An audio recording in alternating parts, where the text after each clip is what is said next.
Hello, everybody. Welcome to the Nurture Nature Show. I'm the Reverend Dr. Laura Kim Joyner. And I'm Reverend Dr. Meredith Garman. We're here to help you nurture your nature. We're going to be looking at everything animal, multi-species, minutes, news, anything we can so we can nurture our nature, not just our own nature, but ours, yours, theirs, the Earth's. That's right. And so we're live on Zoom. So if you happen to be live on Zoom, please do leave questions or comments as we go along.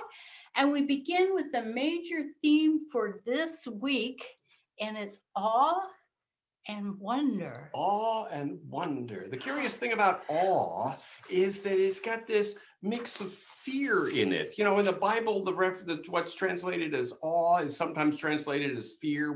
They talk about God fearing. It means there's a sense of that experience of being in something that's so much more than you, bigger than you, wider than you, higher or lower, deeper, whatever it is so much more than you, can invoke a feeling that's like fear, and yet it's also a source of our wholeness at the same time. A wonder is simply a surprise mingled with admiration. We get caught in a moment, and suddenly there's something there that grabs our attention, and it just feels very, very positive. But awe has this mix of wonder and fear. We're going to be getting more into that, how the fear piece comes into this. And, you know, the reason why we're looking at awe and wonder, because why do we experience it? People say that they experience roughly 3 awe experiences a week. How many are you experiencing out there? How many awe experiences have you had this week? More than I can count. But that's mostly because I can't count to 3. You can't count. We went birding yesterday, and we were just awestruck one time after the other yesterday. Well, it's certainly wonder. Certainly wonder. I don't know, if, maybe a kind of awe.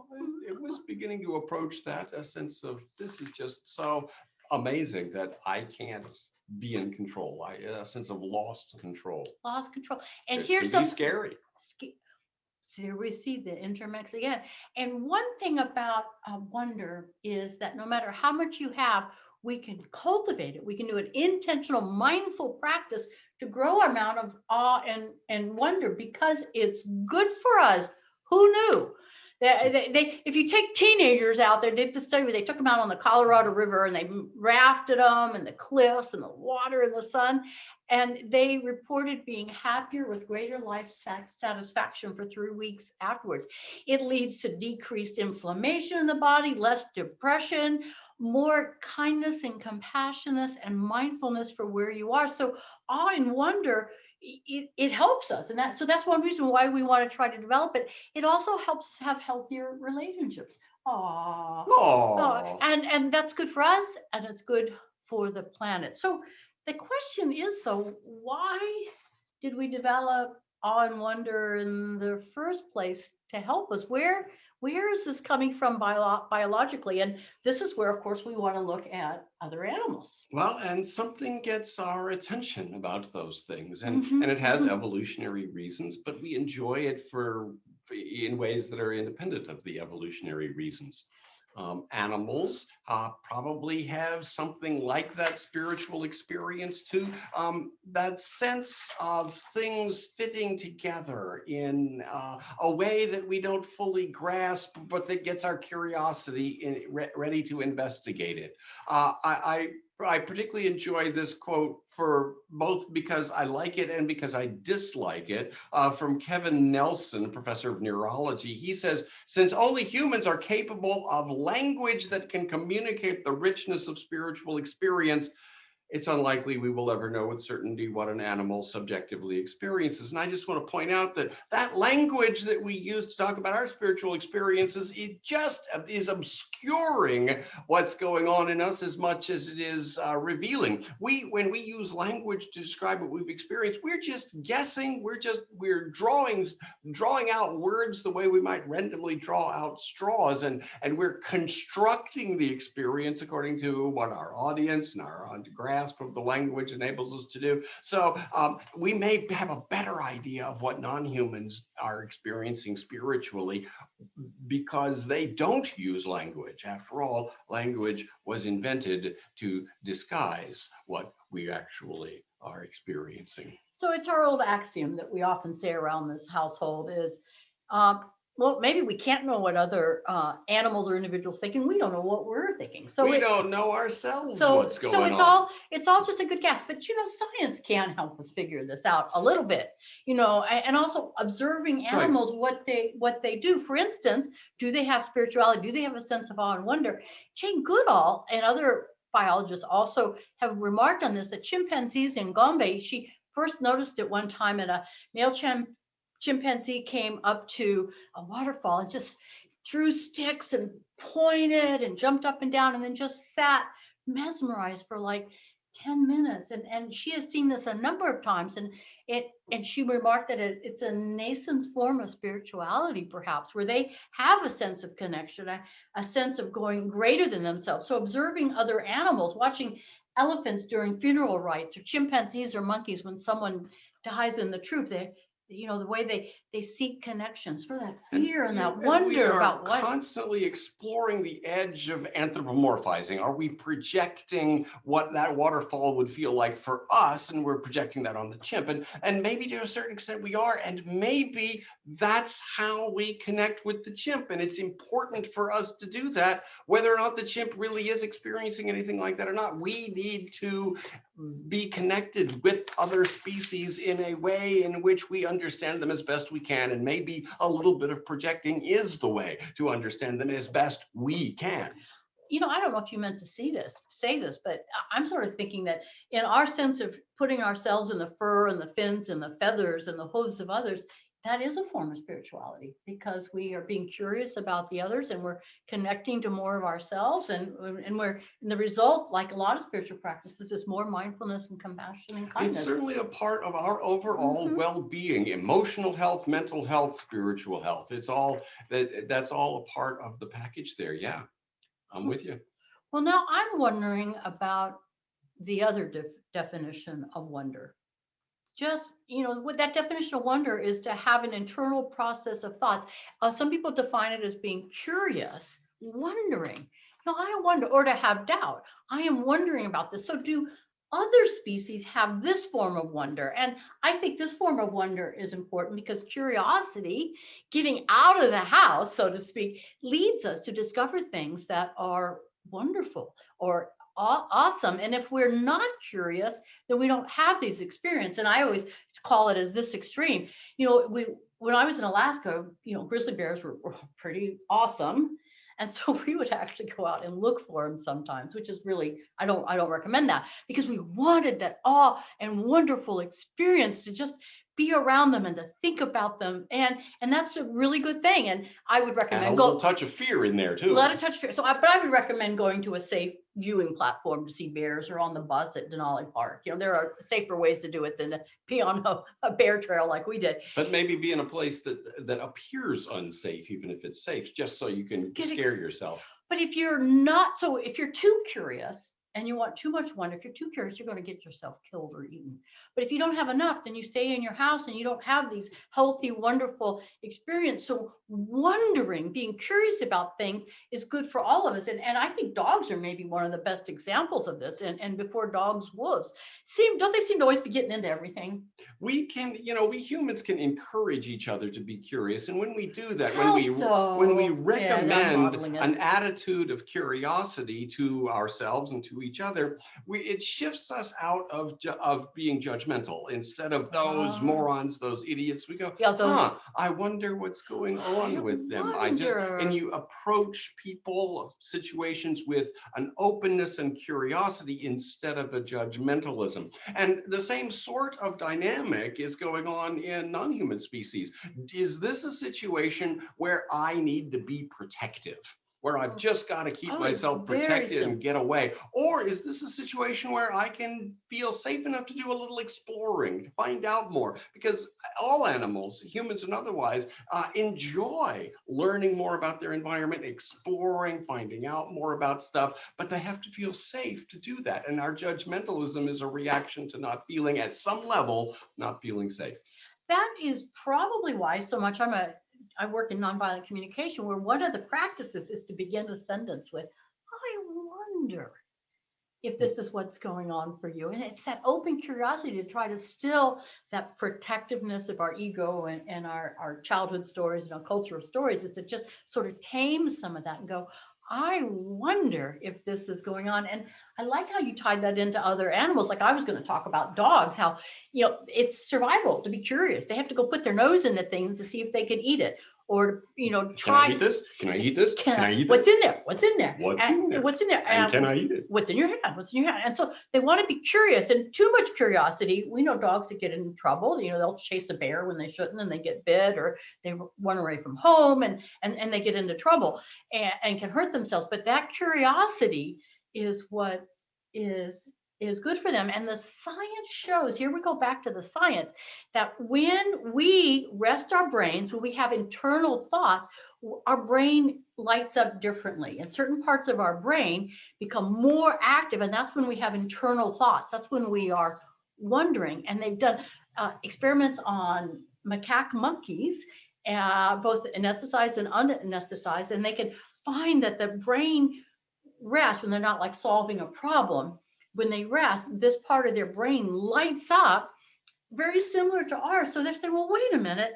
They do just what we do when we're pondering thoughts. They're probably wondering too. We don't know that for sure, but it's probably that they are. We don't know anything for sure. Well, The question is, what's the skillful thing to operate on the basis as if it were true? Yep. And that's the case in all areas. Right. We don't know anything for sure. Right, and the part of the brain is the medial prefrontal, medial parietal areas, and the prefrontal cingulate, if anybody wanted to know about that. Okay, and those areas do what? Those is our default system, where we go when we're not like actively working on a problem. It's where the energy in our brain goes. It's where the oxygen uptake is. It's where the glucose use is. And it lights up when actually we're resting. It's kind of counterintuitive. And that's when we're doing interior thinking. And macaques are doing the same thing. Daydreaming. They suppose that it could be daydreaming. So monkeys wonder, dogs wonder. Animals have a lot of curiosity depending on their species and age. Octopuses wonder. Octopuses wonder, and it's that curiosity. Whether beetles do, well, that's another question for another day, maybe. Well, but it's a continuum. It's a continuum. It's a curiosity, awe, and wonder are emergent properties. They gradually emerge as the neural structures get more and more complex. So I have a sense that, well, wondering and wonder and awe is good for us. It's built into us. How can we get more of it? Well, they are good for us. Notice small things. Just Beetles. Notice them. Beetles. Don't sweat the small stuff, and it's all small stuff, but do notice.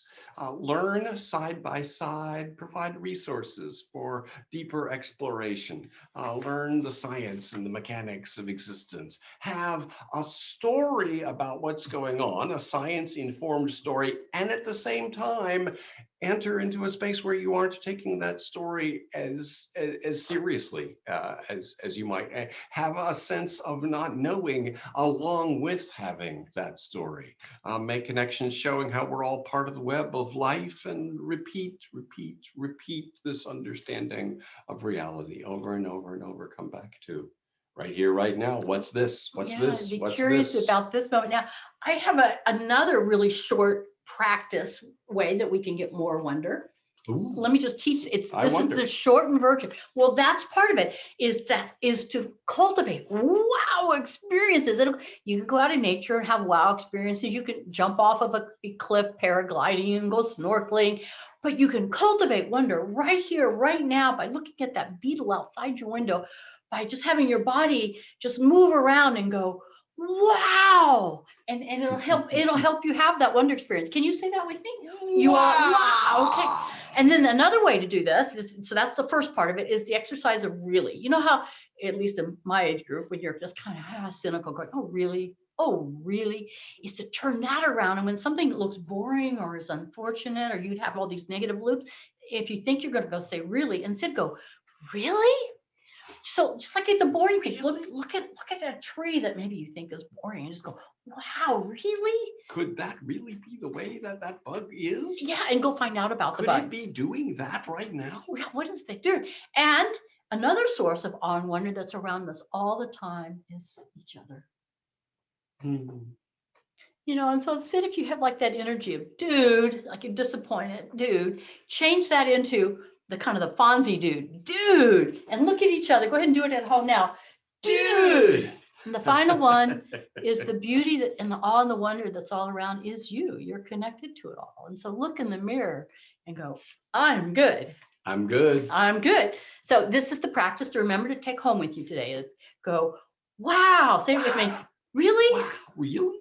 Dude, I'm good. Good. So there we are. That's our awe and wonder. Go home with it. Do it as much as you can. And thank you for being part of where we are today. And remember to be curious and awestruck about who you are and all life around you. And now it's time for our conservation news. Conservation news. Just one note from one of our projects. This is one Earth Conservation Project in Honduras, La Mosquitia. 2 weeks ago, we helped sponsor a gathering of indigenous territory, and they gathered to stop the illegal road that's cutting through the second largest forest in Central America illegally. And it will destroy their way of life and their wildlife. And so the group got together and said, we want no more of this. And they also said, we want no more people poaching and trading and selling parrots and eagles and the rest of their wildlife, but they started with macaques. And so they made a declaration. We'll have that in print coming up in the next week or two. What other news is going on? News from Colorado. Colorado Parks and Wildlife reported that a litter of gray wolf pups has been spotted in their state. It's the first time in almost 80 years really? they found a litter of gray wolf pups. Several staff members observed at least 3 pups. It's an endangered species, and the parents are believed to be M2101 and F1084. They're such good parents. I know them. Or John and Jane, as they're known by others. Such good parents. Such good parents. So now we're going to do, what have we learned about animals this week in national news? We're going to return to elephants. What do elephants do with their noses? Their trunks? They toot, they horn, they trumpet. That's how they communicate. But how else do they communicate? We learned something new this week. They swish their tails. No. They stomp their feet. No. They buzz their lips. They buzz their lips. They have all kinds of conversation with. Wow, dude. And so that's something new that we learned about. And we also learned something new this week about geckos. We know that geckos will drop their tails to avoid predators, and it doesn't cause any pain. It does cause differences in their ability to mate and jump, but what doesn't it change? The research just came out from Colorado. Their ability to capture prey is not affected by losing their tail. That defensive tail detachment, drop the tail to get away from a possible predator. They can still catch predators. They can't jump, mate, and reproduce as well. But they can hunt just as well. I wonder why that works. Yeah. I'm curious. I'm not sure why it would help in one way and not in the other. Wow, really? Yeah. This is a really. So let us breathe deep. This show is a whirlwind because we want to get to so much and cover so much in just 20 minutes. So this is our time to breathe deep and to pause. And we're going to do the poem by Mary Oliver as our pause, called The Greatest Gift. What is the greatest gift? Something else entirely holds me in thrall. That you have a life that I wonder about, more than I wonder about my own. That you have a life, courteous, intelligence, and I wonder about that more than I wonder about my own. I wonder that you have a soul, your own. No one's else that I wonder about more than my own. And so I find my soul clapping more for yours than for my own. And it's time to wrap up. It's time to wrap up. We'll be here next week, Thursdays, 4 p.m. Eastern Time. A comment on our Facebook or our website, any comments or questions, what you'd like to hear about. And until we meet again, don't forget that you're an animal. So act like it. Well, you can't help it. So help it. Bye-bye. Thank you for coming. Bye-bye.